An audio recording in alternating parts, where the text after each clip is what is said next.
aim of my tenure during 2016 will be to act. ACT would stand for academics, community work and transparent administration, and we will all strive hard for that.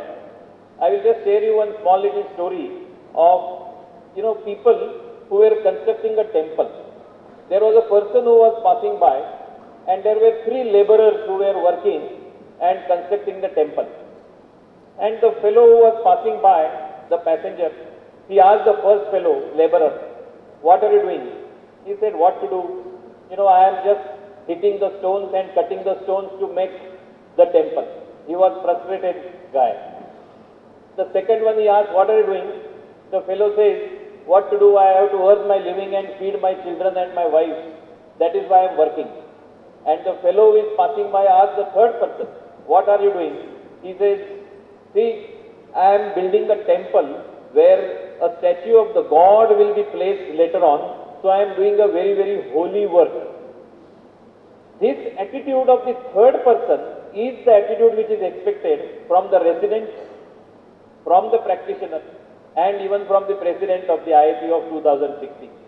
We are building the temple for the child health to preserve the God in the form of a child inside the temple. Come what may, we will maintain this particular feeling at the back of our mind, and I am sure we will spread the smile and the healthy attitude amongst all the people in the community. My dear friends, this is the 35th conference, and as all of us are pediatricians, we know that when the baby crosses 34 weeks, the maturity is achieved. You know that the surfactant formation is complete at 34 weeks. The incidence of intracranial hemorrhage also goes down after 34 weeks. And the period between 34 and 37 is called the late preterm. So we are not yet fully mature, we are late preterm. But the surfactant has formed.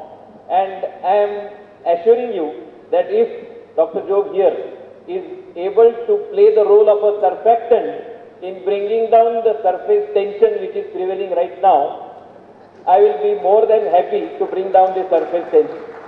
And I am desiring and hopeful that I come here with my wife in 2016 to have mirchi ka salan with biryani and khubbani ka meetha and get some pearls back from Hyderabad in January 2016. Let us hope for the best. Thank you very much.